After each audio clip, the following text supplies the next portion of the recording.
हरे Krishna. Subscribe करिए हमारे शिक्षार्थकम channel को और प्रेस करिए इसके बेल आइकन को ताकि अगली वीडियो सबसे पहले आप देख सके। हरे कृष्णा। अक्सर लोगों के हमसे ये सवाल रहते हैं कि मंत्र मेडिटेशन या माला करने से क्या हो जाएगा, वो भी हरे कृष्ण महामंत्र करने से। या उनका ये भी कहना रहता है कि क्या इसका कोई साइंटिफिक प्रमाण या बेसिस है, तो उनके जवाब ये रहे। हाल ही में एक हरे कृष्ण महामंत्र के ऊपर एक न्यूरोलॉजी स्टडी करी गई हेनरी फोर्ड हॉस्पिटल में डिट्रॉयट, जो कि यूनाइटेड स्टेट्स ऑफ अमेरिका में है। तो इसमें डॉक्टर विवेक बलूचा और उनकी टीम में साथ में पद्माक्षी, श्रीदेवी दासी एंड डॉक्टर अच्युतानंद दास ने इस स्टडी में ये पाया कि हरे कृष्ण महामंत्र करने से क्या इम्पैक्ट पड़ता है हमारे ब्रेन में। तो इसकी इस स्टडी में ये फाइंडिंग्स निकल के आई कि जो एंजाइटी और स्किज़ोफ्रेनिया जैसी जो बीमारी है, जिसमें इंसान की एबिलिटी थिंकिंग की या डिसीजन मेकिंग की खत्म हो जाती है, उसको ओवरकम करने में इसका बहुत बड़ा रोल पाया गया उस स्टडी में। तो ये न्यूरोलॉजी स्टडी खुद डॉक्टर विवेक बलूचा ने अपने ऊपर करी by using MEP. MEP is a neuro imaging technology और technique which is used for mapping the brain activity. तो इस केस में उन्होंने दो कंडीशन ली। एक केस में उन्होंने अपने आप को एकदम रेस्टलेस कर लिया था, कोई काम नहीं कर रहे थे, और अपने माइंड को प्रयास करा ज्यादा से ज्यादा पीसफुल रखने का।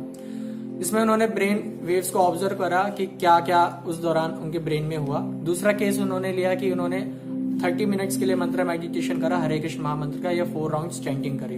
तब उन्होंने डाटा कलेक्ट करा कि ब्रेन वेव्स से पता करा कि एक्चुअली में ब्रेन में क्या चल रहा था जब वो मेडिटेशन कर रहे थे, और उन्होंने फिर डिफरेंस देखा डाटा में। तो डाटा ने ये शो करा कि जब एक्चुअली में वो पीसफुल रहने का प्रयास कर रहे थे, अपने माइंड को पीसफुल रखने का प्रयास कर रहे थे, तो उस समय एक्चुअली में ब्रेन ज्यादा से ज्यादा और इन्फॉर्मेशन दे रहा था, बहुत ज्यादा वो एक्टिव हो रहा था। दूसरा, उन्होंने दूसरे डाटा में ये देखा जब उन्होंने चैंटिंग करा था, मंत्र मेडिटेशन करा था हरे कृष्ण महामंत्र का, उसमें वाकई में उनका जो माइंड था वो काम डाउन हो रहा था, और ब्रेन की जो एक्टिविटी थी, जिसे कॉर्टिकल एक्टिविटी कहा जाता है, ब्रेन एक्टिविटीज को, है ना, तो वो बहुत ज्यादा कम हो रही थी। उन्होंने ये ब्रेन वेव्स के थ्रू डिटेक्ट करा। तो डॉक्टर विवेक बलूचा ने इस स्टडी में जो 2 डाटा गैदर करे थे उसको पिक के माध्यम से दिखाया।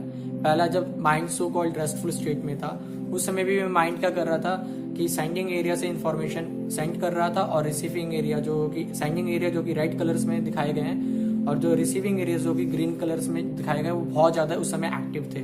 बट ग्राउंड ब्रेकिंग उनके लिए ये रहा कि जो मेथड डॉक्टर एंजाइटी और स्किज़ोफ्रेनिया ऐसी बीमारी के यूज करने के लिए एंटी एलिप्टिकल मेडिकेशन यूज करते हैं, it is like a therapy which is use to treat the people who are seen in anxiety and the schizophrenia diseases, they are suffering from that.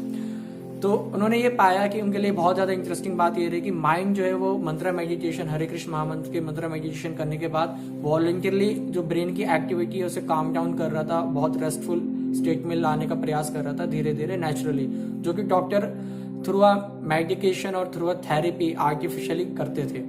तो ये बड़ा exciting रहा doctor Vivek बलूचा और उनकी पूरी team के लिए।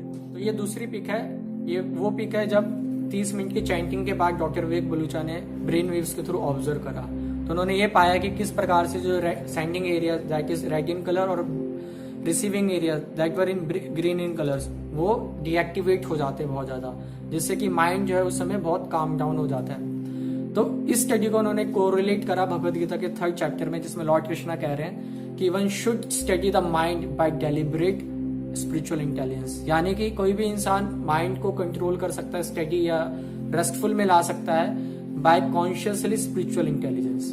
तो डॉक्टर विवेक बलूचा ने एक और डाटा शो करा जिसमें ये दिखा रहे हैं कि लोअर एम्पलीट्यूड्स किस प्रकार से देखे जा सकते हैं at the central and the frontal region of the brain, जब वो चैंटिंग कर रहे थे हरे कृष्ण महामंत्र की। दूसरा, जब वो अपने आप को रेस्टफुल में रखने का प्रयास कर रहे थे, अपने माइंड को काम डाउन करने का प्रयास कर रहे थे, उस समय बहुत ज्यादा हायर एम्पलीट्यूड्स बन रहे थे एट द पोस्टीरियर चैनल्स, जिससे ये बताता है कि उनका जो सेरिबेलम था ब्रेन का, वो बहुत ज्यादा एक्टिवेट था उस समय। तो इस न्यूरोलॉजी स्टडी या इस साइंटिफिक स्टडी से डॉक्टर विवेक बलूचा और उनकी पूरी टीम इतनी ज्यादा एक्साइटेड हो गई कि उन्होंने कहा कि अब हम ब्रेन के अलग अलग एस्पेक्ट्स पे हरे कृष्ण महामंत्र का स्टडी करेंगे और उसमें ज्यादा से ज्यादा वॉलंटियर्स को इंगेज करेंगे। अभी वो 95,000 वॉलंटियर पे हरे कृष्ण महामंत्र की अलग अलग एस्पेक्ट पे स्टडी करने जा रहे हैं। न्यूरोलॉजी स्टडी हमें ये देखने को पाते हैं कि किस प्रकार से हरे कृष्ण महामंत्र एंजाइटी और स्किज़ोफ्रेनिया जैसी खतरनाक बीमारी, जिसमें इंसान सोचना, फील करना या डिसीजन मेकिंग की जो पावर है उसकी खत्म हो जाती है, को ओवरकम करने में मदद करता है नेचुरली, जो कि डॉक्टर आर्टिफिशियली मीन से एक एंटी एलिप्टिकल मेडिकेशन का यूज करके जो पेशेंट है उसका ट्रीटमेंट करते थे। तो ये तो एक एस्पेक्ट है कि किस प्रकार से हरे कृष्ण महामंत्र का एंजाइटी और स्किज़ोफ्रेनिया जैसी बीमारी पे असर पड़ता है। ये एक जो स्टडी करी गई थी स्पेशली इन एंजाइटी और स्किज़ोफ्रेनिया के ऊपर करी गई थी। अब डॉक्टर प्रयास कर रहे हैं, स्पेशली डॉक्टर विवेक बलूचा की टीम की अलग अलग एस्पेक्ट के पे, ब्रेन के अलग अलग एस्पेक्ट पे हरे कृष्ण महामंत्र का इफेक्ट देखा जाए। तो आने वाली स्टडी और ज्यादा एक्साइटिंग फीचर्स लेकर आने वाली है।